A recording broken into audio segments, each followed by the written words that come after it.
चलिए भैया सवाल देखते हैं। देखिए दूसरा का नवां सवाल है और दूसरे में सवाल क्या दे रखा है कि यदि ये समांतर श्रेणी में है तो इनका प्रथम पद और इनके अगले तीन पद को ज्ञात करना है। ठीक है, सवाल क्या है दूसरा, ये दूसरे का नवा है, यानी आप 8 सवाल इससे पहले लगा चुके हो, तो दूसरे का नवा सवाल वही है आपका दूसरा की समांतर श्रेणी में अगर है तो इसका प्रथम पद और अगले तीन पद को ज्ञात करना है। तो चलिए प्रथम पद तो आपको पता है, प्रथम पद a बराबर कितना है 0.2। आया बात समझ में। अब किसी भी श्रेणी को समांतर श्रेणी में देखने के लिए हम लोग क्या निकालते हैं, सार्वधांतर। तो सार्वधांतर निकालोगे तो क्या जाएगा, आपको सार्वधांतर निकालने के लिए a1 a2 a3 a4 पता होना चाहिए। तो ये हो गया आपका a1 a2 a3 a4। अब आपको d1 निकालना, तो d1 बराबर क्या हो जाएगा a2 माइनस a1।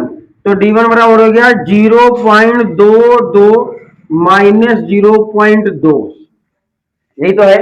और एक चीज याद रखना कि दशमलव के बाद अगर कोई अंक है तो उसके आगे आप कितना भी जीरो बढ़ा दो उस संख्या पे कोई प्रभाव नहीं पड़ेगी। तो यहां हम जीरो बढ़ा लेते हैं अपने हिसाब से। ठीक है, तो अब ये d1 बराबर क्या जाएगा, d1 हो जाएगा 22 में से 20। देखिए इसको जो 0.22 और जो 0.20 है उसको आप 22 और 20 मान लीजिए। क्या मान लीजिए, तो 22 में से 20 गया तो कितना बचा, आपको बचा 2। ठीक है, और 2 बच गया, ये तो बचेगा। अब देखिए कि इधर से दाहिने साइड से कितने अंक पर दशमलव लगा हुआ है। तो हमारे पास कितने अंक हैं, 1। हमें कितने अंक चाहिए, तो आ जाएगा 0 इधर लगा दीजिए, 2 अंक हो गया। अब दशमलव लगा दीजिए, हो गया 0.02। तो d1 का मान कितना आ गया, चलिए ये आपका d1 का मान आ गया। चलिए d2 भी ट्राई कर लेते हैं, क्योंकि एक d निकालकर आप ये डिसाइड नहीं कर सकते हो कि ये समांतर श्रेणी में है कि, इसीलिए आपको कम से कम 2 तो निकालने होंगे। तो d2 का सूत्र हो जाएगा ये 3 माइनस a2।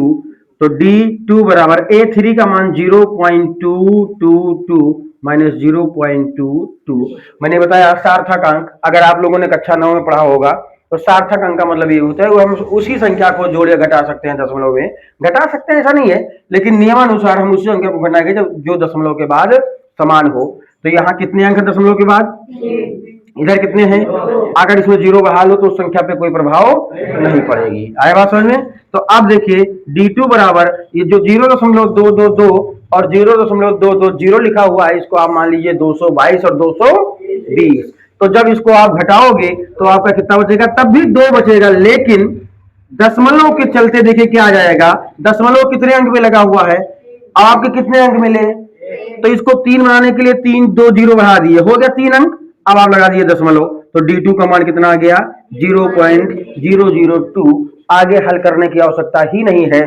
क्योंकि d1 बराबर नहीं आ रहा है इसके d2 के, तो आपका ये AP में नहीं है। AP का मतलब समांतर माध्य, समांतर श्रेणी। ठीक है, तो अब आगे आपको 3 पद नहीं निकालने हैं क्योंकि ये समांतर श्रेणी में नहीं है। तो चलिए आपको मान लीजिए आपका ये क्या है a1, ये आपका a2, ये आपका a3, ये आपका a4। आया बात समझ में। तो अब देखिए प्रथम पद a बराबर आपका कितना दे रखा है 0, कितना दे रखा है 0। अब ये समांतर श्रेणी में है कि नहीं ये कौन डिसाइड करेगा, सार्वधांतर। तो चलिए d1 निकालते हैं, तो d1 बराबर होता है a2 माइनस a1। तो d1 बराबर a2 का मान -4, a2 का मान और ये क्या आ जाएगा -0। तो 4 में से 0 जाएगी, कितना आएगा आंसर माइनस का 4 ही आएगा। चलिए एक तो मिल गया। फिर आप निकालिए d2, क्या निकालिए d2। तो जब d2 निकालोगे तो सूत्र क्या बन जाएगा आपका a3 minus a2, a3 minus a2।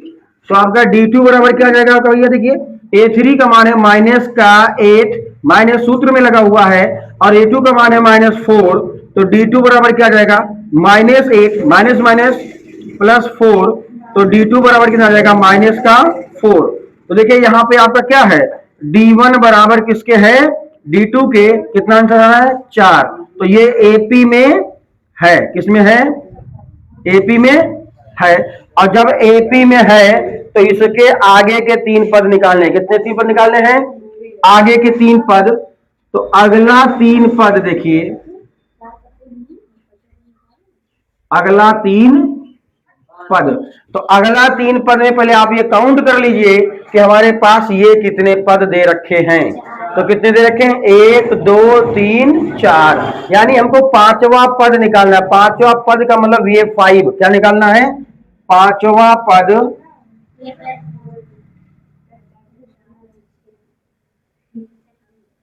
ये 5 निकालना, तो क्या जाएगा, ये प्लस 4D, यही तो सूत्र बताया गया है। तो आपका ये प्लस 4D, ये का मान कितना है, 0 प्लस 4, और D का मान कितना है भाई, -4। तो क्या जाएगा, 0 प्लस माइनस, -4 चौक 16। अब 0 में 16 घटाओगे तो कितना आ जाएगा आंसर, यानी कि A5 बराबर क्या आएगा, माइनस का 16। यानी आपका जो अगला 3 पद में एक पद था वो कितना आ गया, -16। चलिए छठवां पद मतलब ये 6, छठवां पद का मतलब A6। तो A6 बराबर सूत्र क्या हो जाएगा, ये प्लस 5D, ठीक है, ये प्लस 5D। तो ये 6 बराबर क्या जाएगा आपका, 0 प्लस का 5 गुणे -4। तो ये 6 बराबर क्या जाएगा, 0 प्लस माइनस 5 चौका 20। अब ये 6 बराबर 0 में 20 किया तो क्या आ जाएगा, माइनस का 20। आया बात समझ में। अगर आप इतना नहीं करना चाह रहे हैं तो आपका सार्वधातुक कितना निकला है, सॉरी -4, सार्वधातुक कितना लिखा है, -4। इस -4 को इसमें जोड़ते जाओ, आपका अगला 3 पद निकल जाएगा। लेकिन हम ये विधि क्यों बता रहे हैं कि आने वाले आगे सवालों में आपको किसी भी प्रकार की कठिनाइयों का सामना ना करना पड़े। नहीं तो सीधी बात है भाई हमने आपसे बताया कि इन दोनों के बीच के अंतर को क्या बोलते हैं, सार्वधातुक। तो अब जाहिर सी बात है कि इसका अगला पद निकालने के लिए जितना सार्वधातुक आ रहा हो उसमें जोड़ दिया, अगला पद आ जाएगा। फिर उसके अगले पद में उसको और जोड़ दिया, ऐसा जोड़ते जाइए। तो ऐसा जोड़ते जाओगे तो आपका जो सार्वधातुक वो अगला पद मिल जाएगा। लेकिन हम इतना लंबा आपको इसलिए लेके जा रहे हैं कि आने वाले एक्सरसाइजों में आपको कठिनाइयों का सामना ना करना पड़े, क्योंकि ऐसे बहुत सारे सवाल आपको लगाने पड़ेंगे आगे। ठीक है, तो चलिए आप निकालते हम ये 7 यानी 7वां पद क्या जाएगा, ये प्लस 6D। तो अब ये 7 बराबर क्या जाएगा, 0 प्लस 6 गुणे माइनस का 4। तो ये 7 बराबर 0 और प्लस माइनस को 24। तो ये 7 0 में से 24 निकालोगे तो माइनस का 24। ये आपका तीसरा पद भी मिल गया। आया बात समझ में।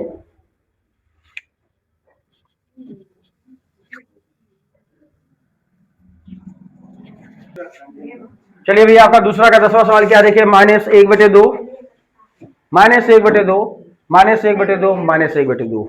यानी समांतर श्रेणी के जो 4 पद दे रखे हैं वो क्या है, -1/2। अब इसको आपको चेक करना है कि समांतर श्रेणी में है कि नहीं है। अगर ये समांतर श्रेणी में है तो इसके अगले 3 पद भी निकालने हैं, अगर नहीं है तो नहीं निकालने हैं। ठीक है, तो चलिए आपका ये क्या हो गया, A1, या आपका हो गया A2, या आपका हो गया A3, या आपका क्या हो गया, A4। तो प्रथम पद कितना इसका, प्रथम पद A बराबर -1/2। अब सार्वधातुक निकालना है D1। तो D1 बराबर क्या सूत्र होता है, A2 माइनस A1। तो D1 बराबर क्या जाएगा भैया, A2 का मान है -1/2 और माइनस सूत्र में है, कहाँ है, माइनस सूत्र में है, और मान में भी माइनस दे रखा है। तो ये आपका ये हो जाएगा। तो D1 बराबर -1/2 माइनस प्लस 1/2। तो एक माइनस का एक प्लस का क्या होगा, कट जाएगा, D1 बराबर 0। चलिए D2 निकाल लेते हैं, क्या निकाल लेते हैं, D2। अब D2 का मान क्या होता भाई, A3 माइनस A2। तो D2 बराबर क्या जाएगा आपका माइनस का 1/2 माइनस फिर -1/2। तो D2 बराबर माइनस का 1/2 माइनस प्लस 1/2। तो माइनस का 1/2 प्लस का 1/2। तो D2 बराबर कितना आ गया, 0। बस 2 ही निकालिए और लिख दीजिए D1 बराबर D2 बराबर 0। मतलब AP में है, AP में है का मतलब वो समांतर श्रेणी में है। अगर समांतर श्रेणी में है तो इसके अगला पद, अगले 3 पद कितने हैं, अगला 3 पद ठीक है, तो अगला 3 पद आप चाहे डायरेक्टली लिख दो, जैसे भी आपको बताया कि सार्वधातुक कितना आ रहा है 0, तो किसी भी संख्या में 0 जोड़ने पर उस पर कोई प्रभाव पड़ेगा, तो 1/2 में आधा जोड़ोगे कितना आएगा, -1/2 ही आएगा भाई जो है। तो ये 5 का मान भी -1/2 हो जाएगा, ये 6 का मान भी -1/2 हो जाएगा, और ये 7 का मान भी -1/2 हो जाएगा। हमने इतना लंबा प्रोसेस क्यों नहीं किया, क्योंकि भाई जाहिर सी बात है कि जो डी का मान आ रहा है वो 0 आ रहा है। तो और सार्वधातुक क्या होता है, सार्वधातुक क्या होता है, 2 अंकों के बीच की अंतर। तो अब जब वो 0 ही आ रहा है तो किसी भी संख्या में 0 जोड़ोगे तो उसका आंसर वही तो प्राप्त आएगा जो जोड़ रहे हो। है बात समझ में, उतार लीजिए भैया। चलिए हम क्या मानते हैं, ये क्या आपका A1, ये आपका A2, ये आपका A3, ये आपका A4। तो प्रथम पद तो आपका बड़ी आसानी से मिल जाएगा। प्रथम पद A बराबर कितना आएगा 1। चलिए अब सार्वधातुक D1 निकाल दें, क्या निकालते हैं, तो D1 बराबर क्या होता है D2 minus A1 minus A2 minus A1। तो देखिए D1 बराबर क्या जाएगा, A2 का मान 3 और A1 का मान 1, तो D1 का मान कितना आ जाएगा 2। चलिए 2 मिल गया हमको। अब निकालिए D2, क्योंकि सार्वधातुक निकालने कम से कम आपको 2D के मान निकालने होंगे। कितने D के मान निकालने होंगे 2, तो D2 बराबर क्या जाएगा, ये 3 माइनस A2, तो D2 बराबर क्या जाएगा, 3 का मान है आपका 9 और उसका मान कितना है 3, तो D2 का मान कितना आ जाएगा 6। तो देखिए यही नहीं मैच कर रहा है तो आगे निकालने की आवश्यकता नहीं है। तो यहां आपका D1 बराबर D2 के नहीं है, इसलिए ये AP में यानी समांतर श्रेणी में नहीं है। और जब समांतर श्रेणी में नहीं है तो अगले पद हम लोग नहीं निकालेंगे। आया बात समझ में। चलिए अगर ये सवाल आपका बोल रहा है कि अगर ये समांतर श्रेणी में है तो इसके अगले 3 पद निकालिए और प्रथम पद निकालिए। तो प्रथम पद आपका क्या है, प्रथम पद A बराबर कितना आएगा आपका A ही है। प्रथम पद A बराबर क्या है आपका, यहाँ A ही है। अब यहाँ सार्वधातुक निकालने के लिए आपको D1 निकालना होगा, और D1 के लिए आपको A1, A2 और A3 और A4 निकालना होगा।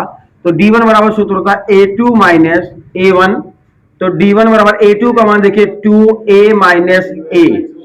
बात को समझिएगा भैया, ये 2A माइनस A का मतलब है 2A माइनस का 1A। 2A का मतलब क्या है 2A माइनस, यहाँ A का मतलब क्या है 2A माइनस 1A। अभी आपको कल ही बताया गया था कि अचर राशि जब दोनों समान होंगी तभी आपस में जोड़ अथवा घटा सकते हैं।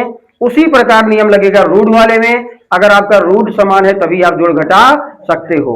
लेकिन अचर राशि में जब जोड़ने और घटाने की बारी आती है तो हम लोग सिर्फ जब चर राशि को जोड़ने या घटाने की बारी आती है तो सिर्फ हम लोग अचर राशि को जोड़ते या घटाते हैं, चर राशि उसके बगल में सिवाय से बैठा देते हैं। तो देखिए यहाँ D1 बराबर क्या जाएगा आपका 2 ये में से 1 ये जाएगा तो क्या बचेगा 1 ये, जबकि 1 लिखा नहीं जाता है।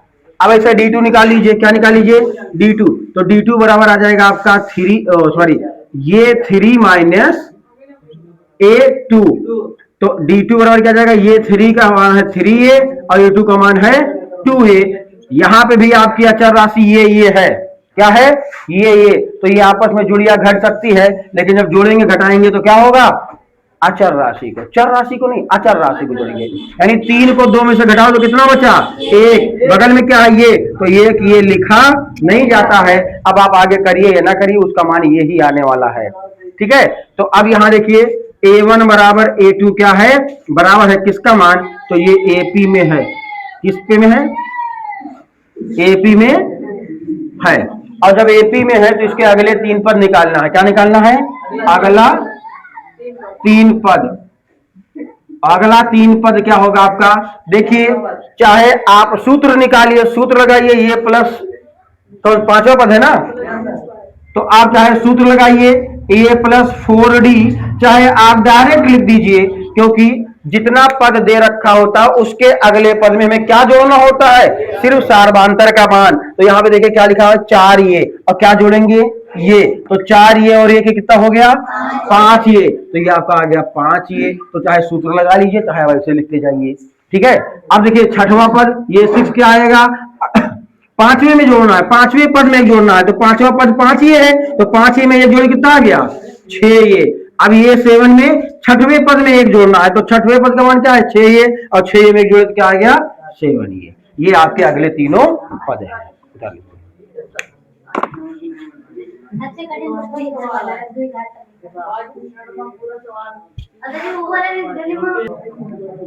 चलिए देखिए दूसरा सवाल, देखिए दूसरा सवाल क्या कर रहा है, अगर ये समांतर श्रेणी में है तो इसका प्रथम पद और अगले 3 पद निकालिए। तो देखिए आपका प्रथम पद देखिए, ये आपका A1 है, ये आपका A2 है, ये आपका A3 है, ये आपका A4 है। तो प्रथम पद ये बराबर कितना दे रखा है √3। आप √3 का कुछ कर नहीं सकते हो, √3 का √3 ही रहेगा। चलिए अब निकालिए सार्वधांतर D1, तो D1 बराबर A2 माइनस A1, तो चलिए D2 बराबर क्या जाएगा √6 माइनस √3। हमने आपको क्या बताया कि जब रूट का आप जब ही जोड़ घटा सकते हो जब उसके अंदर रूट के अंदर वाले मान समान होंगे।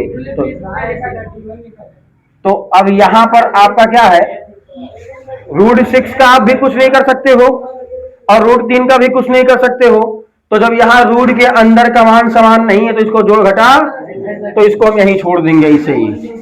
अब अगला D2 देखेंगे, क्या देखेंगे, और इसको छोड़ने के बाद यही नहीं बता देंगे कि ये समांतर श्रेणी में नहीं है, क्योंकि आपको D2 कम से कम D2 तो निकालना होगा। कहां से निकालना होगा D2 तक, तो D2 बराबर हो जाएगा ये 3 माइनस A2, तो D2 बराबर हो जाएगा ये 3 का मान √9, A3 का मान √9 और इसका मान √6। तो देखिए √9 को आप क्या लिख सकते हो 3, √9 को क्या लिख सकते हो और √6 को कुछ नहीं लिख सकते हो। तो हमने क्या बताया कि जब तक के रूट का मान समान नहीं होगा तब तक के हम लोग उसको जोड़ घटा नहीं सकते। तो इसका D1 का मान आया √6 माइनस √3, D2 का मान आया 3 माइनस √6, इसलिए यहाँ पे D1 बराबर नहीं है किसके, D1 के, तो इसलिए AP में नहीं है, AP में नहीं है। आया बात समझ में। और जब AP में नहीं है तो आगे अपना सवाल हमको नहीं लगाना है, ठीक है।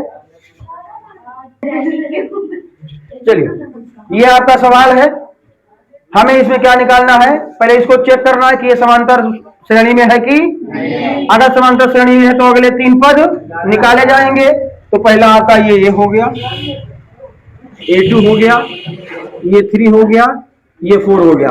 तो प्रथम पद कितना होगा भाई, A बराबर 1 का वर्ग, 1 का वर्ग का मतलब 1 का वर्ग का मतलब 1 गुणे 1 और 1 गुणे 1 का मतलब 1। तो चलिए अब सार्वधांतर निकालते हैं। D1 बराबर क्या जाएगा A2 माइनस A1, तो D1 बराबर A2 का मान कितना भाई 5 का वर्ग माइनस 1 का वर्ग, तो D2 बराबर 5 का वर्ग मतलब 5 गुणे माइनस 1 गुणे, तो D2 बराबर कितना जाएगा 25, सॉरी ये 1 ही चल रहा है, D2 कहां जाएगा 25 माइनस 1 कन्नम, तो D1 बराबर कितना आ गया 24। तो चलिए D1 का मान तो 24 आ गया। अब D2 भी निकाल के चेक कर लेते हैं। तो D2 बराबर कितना आएगा, ये 3 माइनस A2, तो D2 बराबर A3 का मान 7 का वर्ग, A2 का मान माइनस 5 का वर्ग, तो D2 बराबर 7 का वर्ग मतलब 7 गुणे 7 माइनस 5 गुणे 5, तो D2 बराबर कितना आएगा 7 सते 49 माइनस 25, तो D2 बराबर कितना बचेगा 24। यानी D1 और D2 का मान बराबर आ रहा है तो अगला मान भी बराबर आना ही आना है, ठीक है। मतलब वो कोई जरूरी भी नहीं है, लेकिन हमको दिखाई दे रहा है कि बराबर आएगा, क्योंकि 73 में से 49 घटाओगे 24 ही बचेगा। आया बात समझ में। तो अब देखिए यहाँ D1 बराबर कितना है, D2 कितना है 24, तो दोनों के मान समान है यानी समांतर समान है, तो AP में है यानी कि ये समांतर श्रेणी में है। अगर समांतर श्रेणी में है तो अगला पद निकालिए। क्या निकालिए, अगला 3 पद, अगला 3 पद। तो अगला 3 पद देखिए, अब यहां पे आप सूत्र लगा लीजिए। क्या लगा लीजिए, सूत्र बाकी अगर लिखना चाहो तो लिख दो, कोई दिक्कत नहीं है। राइट, लास्ट वाले पद में आप 24 जोड़ दीजिए तो 73 और 24 कितना आएगा आपका? 97। कितना आएगा? यानी ये 5 आपका आ जाएगा 97। अब देखिए जो ये 6 होगा वो ये 6 होगा, ये 5 प्लस 24, यानी कि जो पिछला पद है और जो सार्वधातुक है वही तो आएगा। तो चलिए ये 6 बराबर कितना आ जाएगा? 97 प्लस का 24। तो ये 6 बराबर कितना? 7 4 11 और 9 2 11 1 12, कितना? 121। अब आप सातवां निकालिए तो सातवां क्या रहेगा? ये 6 प्लस 24, तो ये 6 प्लस में ये 7 बराबर क्या है? ये 6 का मान 121 और प्लस का 24, तो ये 7 बराबर क्या आ जाएगा? शायद 145। कितना? तो ये आपके तीनों पद निकल के आ गए।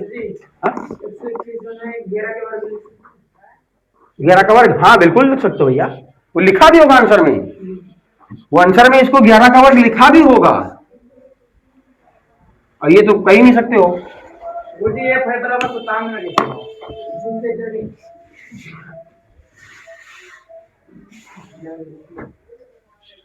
ये 5 का सूत्र क्या होगा? अगर ये 5 निकालना हो, पांचवा पद निकालना हो तो क्या होगा? चौथा पद प्लस सार्वधातुक, भाई यही तो बताया गया है। या तो आप चौथा पद, देखिए ये 5 का मतलब या तो चौथा पद प्लस डी लिखो, आया बात समझ में? या तो सूत्र लगाए लो ये प्लस 4d, आया बात समझ में? तो ये 5, ये का मान कितना भैया? 1 गुणे 4 और डी के मान 24, तो ये 5 बराबर कितना जगह? 1 प्लस 24 चौका कितना आएगा? ये 96, तो 96 1 97। अब ये 4 और ये 4 प्लस डी देख लो, ये 4 के मान कितना लिखा भैया हुआ? 73 और प्लस डी के मान कितना है? तो 4 3 7 2